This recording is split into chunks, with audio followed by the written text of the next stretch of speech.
What if the heat of July could become your garden's secret weapon, turning the midsummer slump into a burst of fresh, homegrown produce? What if the crops you think are doomed after the spring rush actually thrive when most gardeners have already packed away their tools?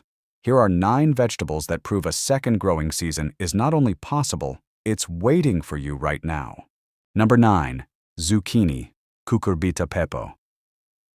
Most gardeners plant zucchini in early spring, watch the vines sprawl, and then watch the plants collapse in late June as the heat climbs. The real culprit isn't the temperature itself, but a tiny orange-black moth that lays its eggs at the base of the plant. When the larvae hatch, they tunnel straight into the stem, hollowing it from the inside. By early July, the moth's life cycle is finished, and the pest pressure drops dramatically. If you sow a fresh zucchini seed now, the seedlings will grow in a window where the squash vine borer is essentially gone. To make the most of this window, start by preparing a well-drained, loamy bed enriched with a handful of compost and a balanced organic fertilizer, 10-10-10, at planting time. Zucchini thrives in soil pH between 6.0 and 6.8, so a quick soil test can help you adjust lime or sulfur if needed. Plant seeds 1 inch deep, spacing them 2 to 3 feet apart to give each plant room to spread its sprawling vines without crowding. Mulch with straw or shredded leaves to retain moisture and suppress weeds, which is especially important when July temperatures regularly exceed 90 degrees Fahrenheit. The key is to plant after the borer's egg-laying period and to harvest aggressively. Cut each fruit when it reaches about 6 inches long. This size signals the plant that it still has work to do, prompting it to produce more blossoms and fruit instead of hardening the existing pumpkins. By following the 6-inch harvest rule, a single zucchini plant can keep yielding fresh squash well into the first frost, turning what used to be a brief spring cameo into a reliable summer staple.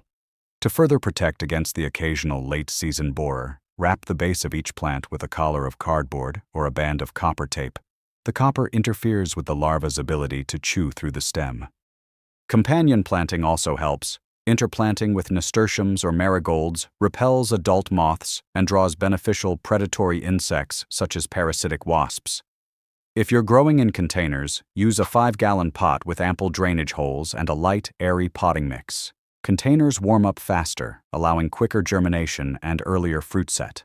Harvested zucchini stores well in the refrigerator for up to a week, but for longer preservation you can freeze slices or make classic zucchini bread, preserving the summer bounty for winter meals. Number 8. Carrots, Daucus carota subspecies sativus. Carrot seeds are among the smallest you'll ever handle, and they require a planting depth of only 1/4 inch. Anything deeper deprives the seed of the stored energy needed to push a shoot upward. In July, the top quarter of soil dries out rapidly under the blazing sun, forming a crust that saps moisture before the seed can germinate. The solution is the blackout method. After sowing the seeds at the precise depth, cover the planting area with a sheet of burlap, a thin wooden board, or any opaque, flat material. This barrier traps humidity, keeping the critical surface layer moist despite the heat.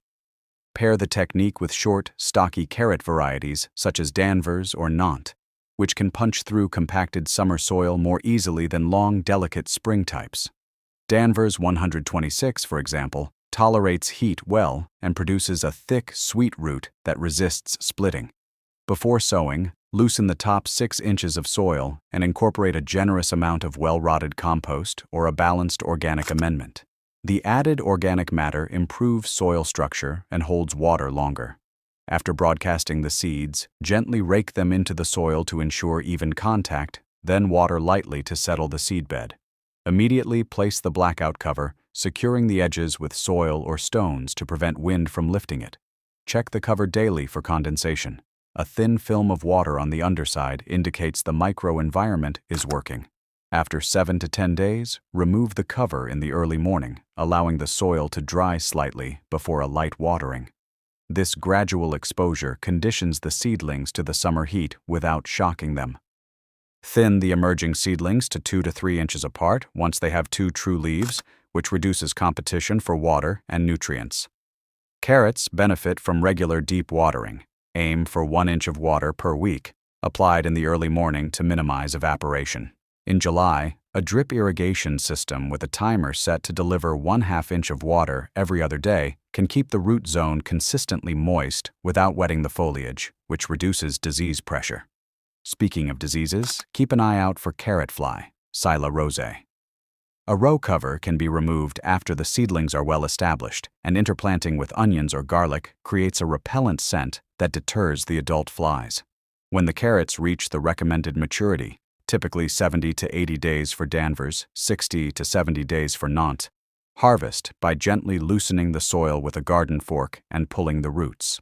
For a continuous harvest, sow a new batch every 2 weeks throughout July and August. Fresh carrots keep well in a cool, humid root cellar for up to 3 months, and they can be grated into salads, roasted for a sweet caramelized side, or juiced for a nutrient-dense beverage packed with beta-carotene and vitamin K. Number 7.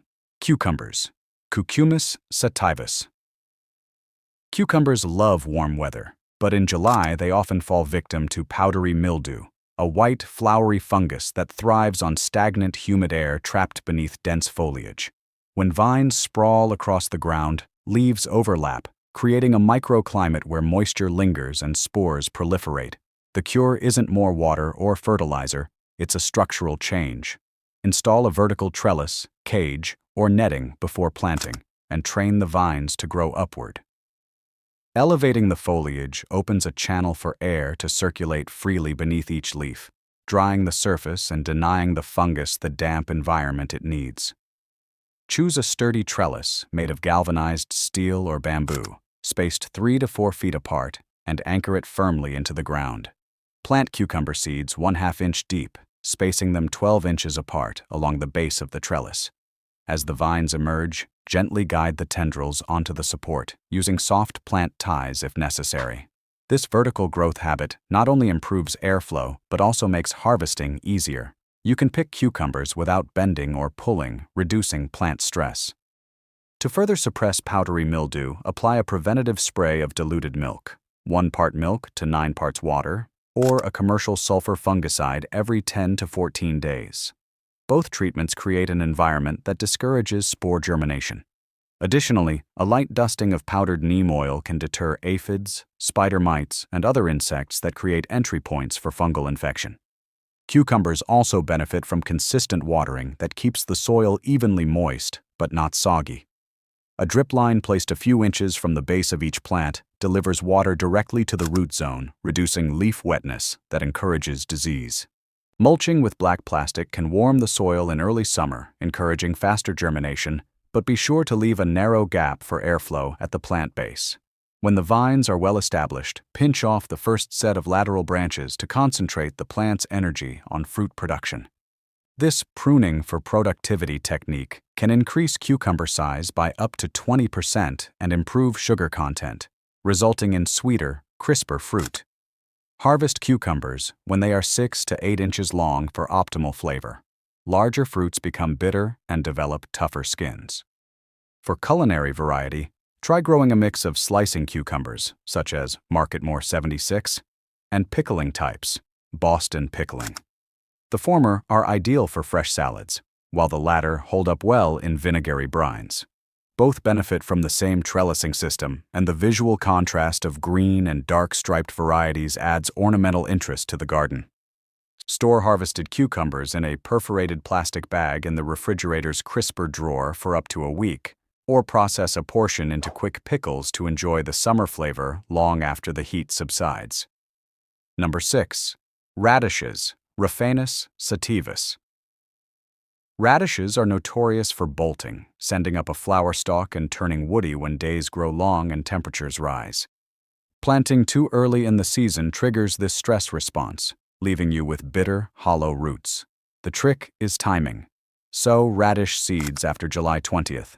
By delaying planting until the calendar moves into late summer, you push the root development phase into August and September, when day length shortens and temperatures begin to cool. This shift prevents the plant from receiving the bolt signal and allows it to mature fully.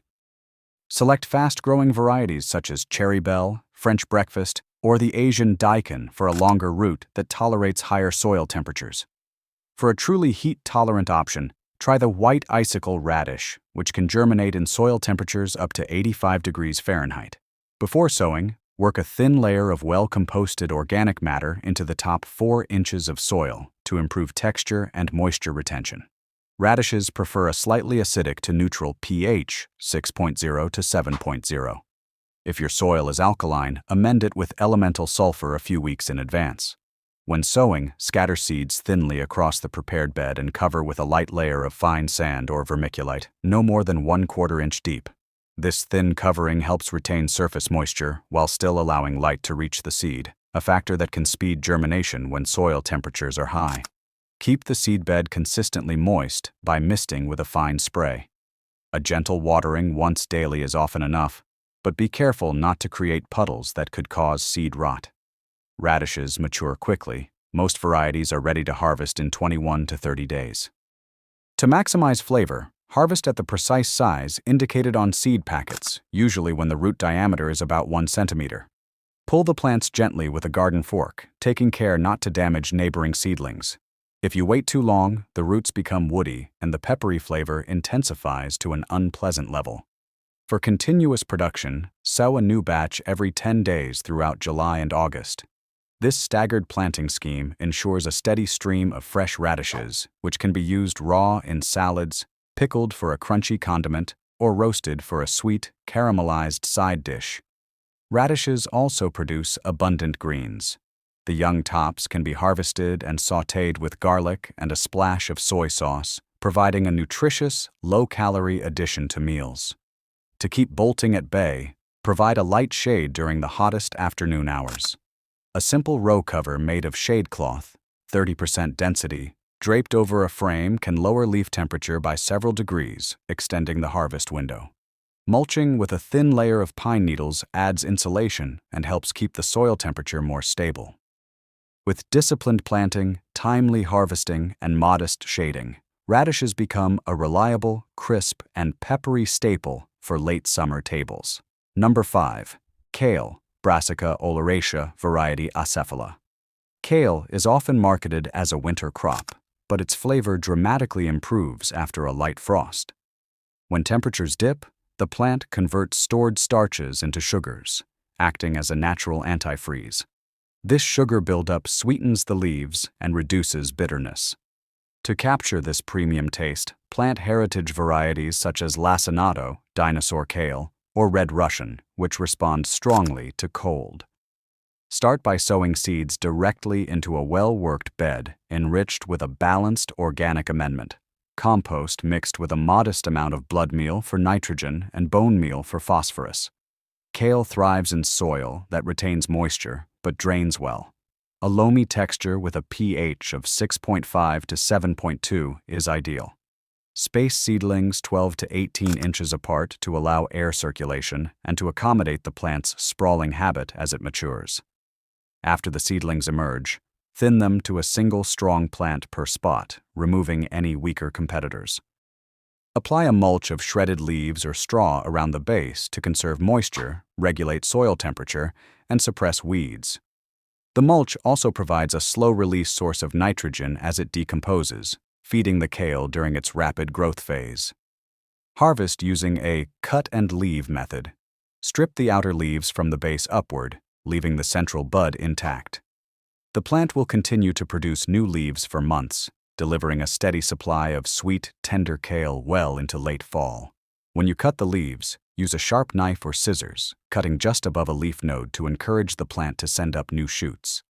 This method also helps prevent pest infestations, as fewer large leaves mean fewer hiding places for cabbage worms and aphids. To further protect against pests, interplant kale with aromatic companions such as rosemary, sage, or thyme. The strong scents deter the cabbage root fly, Delia radicum, and the diamondback moth, Plutella xylostella.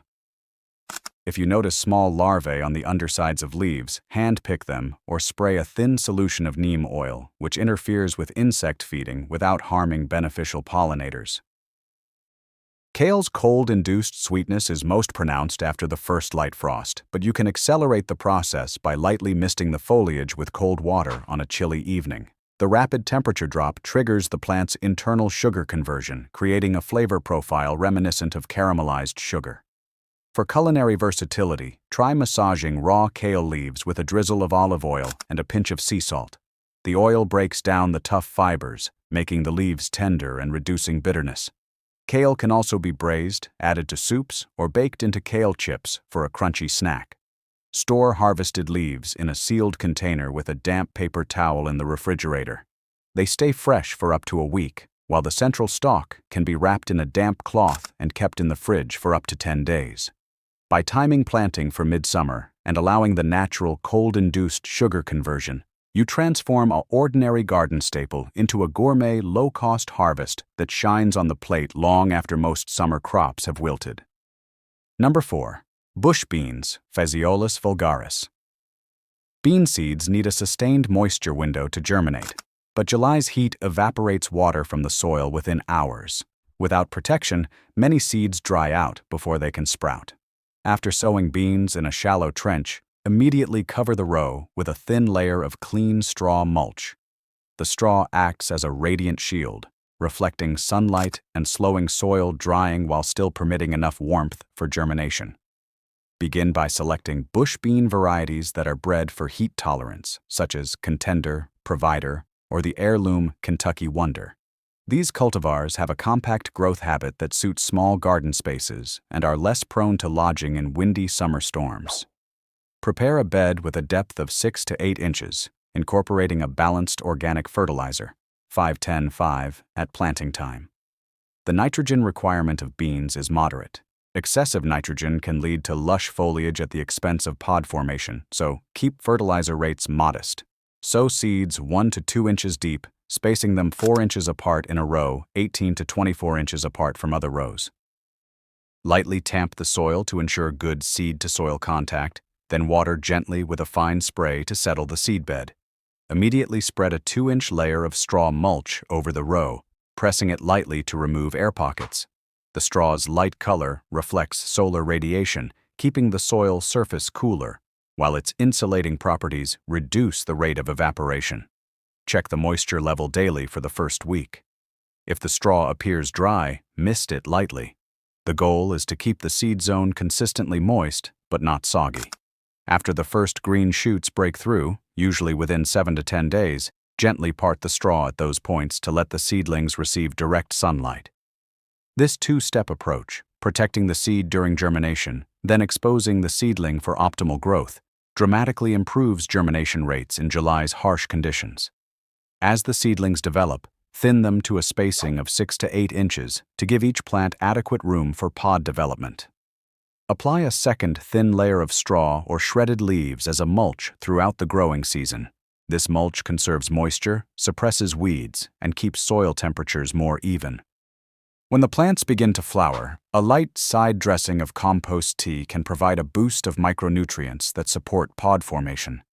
Harvest beans when the pods are 4 to 5 centimeters long and before the seeds inside fully mature.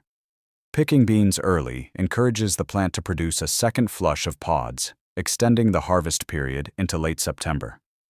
For a continuous supply, sow a new batch of seeds every 2 weeks throughout July and August. This staggered planting ensures that as one set of plants finishes, another is just beginning to flower. If you encounter bean beetles, Acalima vittatum, or spider mites, introduce beneficial insects such as ladybird beetles or lacewings, which prey on these pests. A light spray of insecticidal soap can also keep populations in check without harming pollinators. Bush beans store well in the refrigerator for up to a week. For longer preservation, blanch the pods briefly and freeze them, or process them into canned green beans with a touch of garlic and thyme for a summer flavor that lasts through winter. Number 3. New Zealand spinach, Tetragonia tetragonioides. Despite its name, New Zealand spinach is not a true spinach at all. It belongs to a completely different family and excels where ordinary spinach wilts. Its thick, succulent-like leaves store water and resist scorching temperatures above 80 degrees Fahrenheit. The seed pods are hard-shelled and often remain dormant if planted dry. Soak the seeds in warm water for 12 hours before sowing to soften the coat and encourage germination. Choose a sunny location with well-drained soil. New Zealand spinach tolerates a wide range of soil types, from sandy loam to heavy clay, as long as excess water can escape. Incorporate a modest amount of organic matter, compost, or well-rotted manure to improve fertility and moisture retention. Plant seeds 1/4 inch deep, spacing them 10 to 12 inches apart in rows 18 inches apart. After sowing, water gently to settle the seedbed. Then maintain a consistent moisture level using a drip irrigation line or a fine mist. Once seedlings emerge, usually within 7 to 10 days, thin them to the strongest plants, leaving room for the foliage to spread. The plant's growth habit is a low-lying mat that can cover a bed like a living mulch, suppressing weeds and reducing soil evaporation.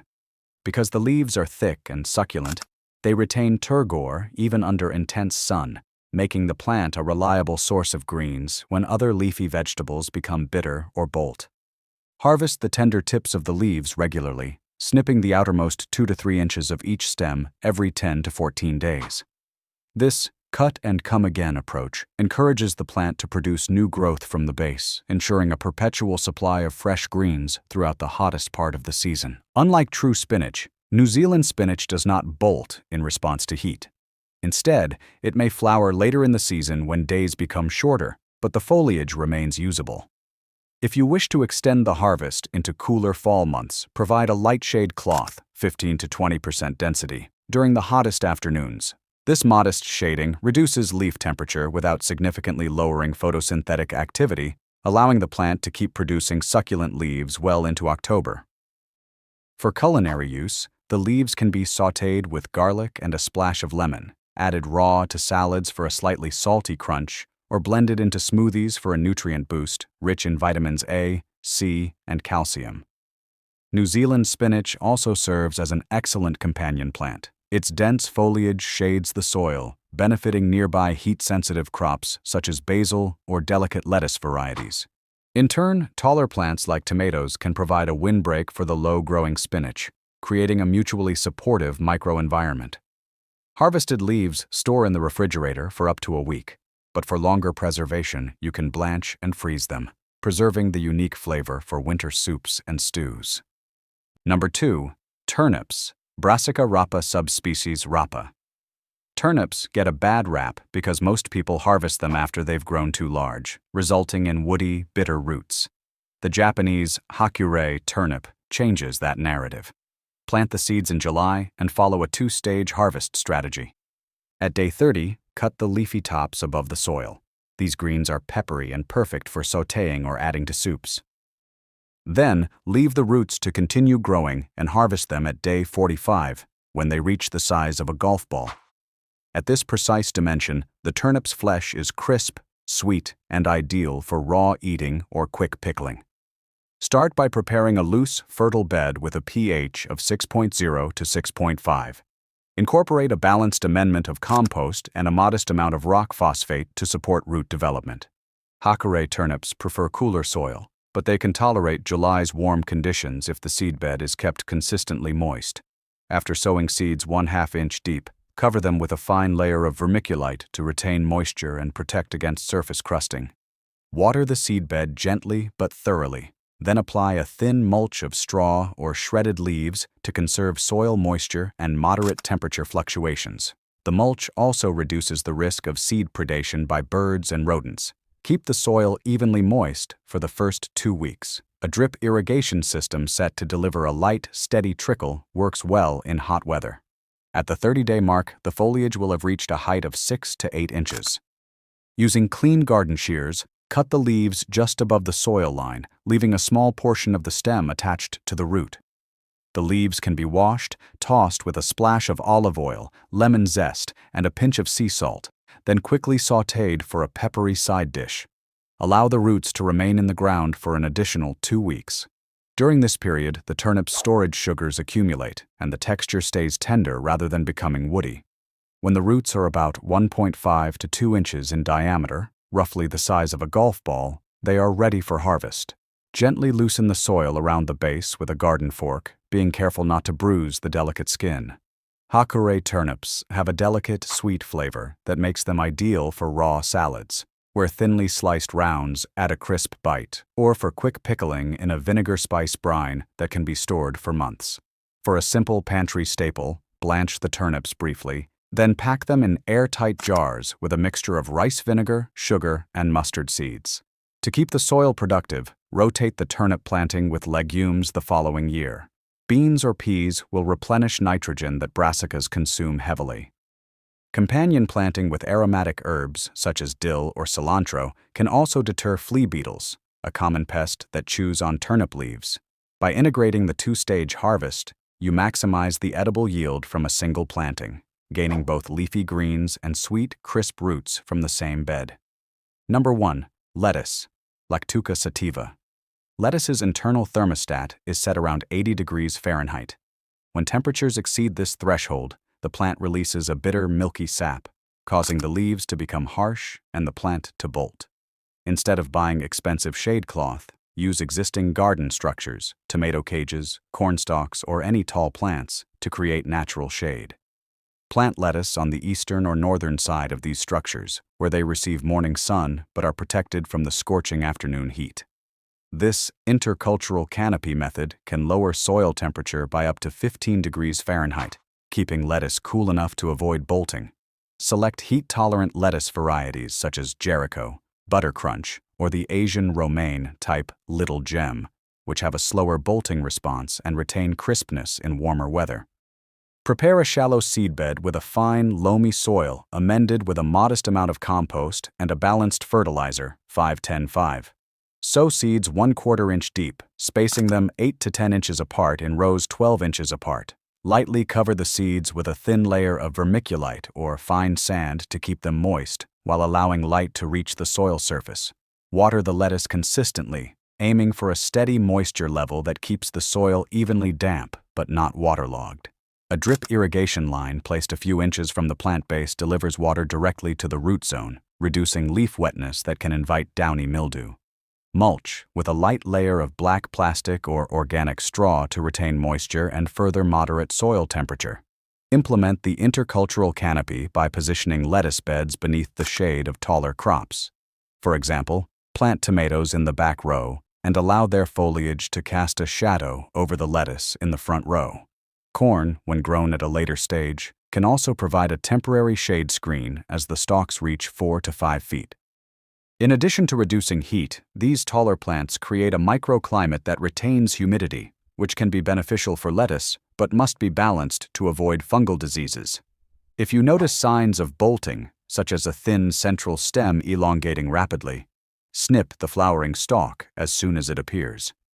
This pinching technique redirects the plant's energy back into leaf production, extending the harvest window. Harvest lettuce leaves by cutting the outermost leaves first, leaving the inner core intact to continue growing. This cut and continue method can provide a steady supply of leaves for several weeks. To further protect against heat stress, apply a light foliar spray of diluted kelp extract or seaweed fertilizer in the early morning. The micronutrients in kelp can improve plant vigor and increase tolerance to temperature fluctuations. For an added flavor boost, sprinkle harvested leaves with a pinch of sea salt and a drizzle of cold-pressed olive oil before serving. The simple dressing highlights the natural sweetness that emerges after a brief, cool night. Lettuce stored in the refrigerator, wrapped loosely in a damp paper towel and placed in a perforated bag, stays crisp for up to 10 days. For longer storage, consider fermenting shredded lettuce in a brine with garlic and ginger, creating a tangy, probiotic-rich condiment. By leveraging the garden's own architecture, you turn a heat-sensitive crop into a reliable summer source of fresh greens, extending the productive season well beyond the traditional spring window. These 9 crops show that July doesn't have to be the end of your garden's productivity. It can be a fresh start. By understanding the specific challenges each plant faces and applying the right timing, protection, and harvesting techniques, you can keep your beds alive, your plates colorful, and your grocery bill low throughout the hottest months. If you found these tips useful, please like the video, subscribe to the channel, and share it with fellow gardeners who might think the season is over. Let us know in the comments which of these summer season crops you're planting first, and let's keep growing together.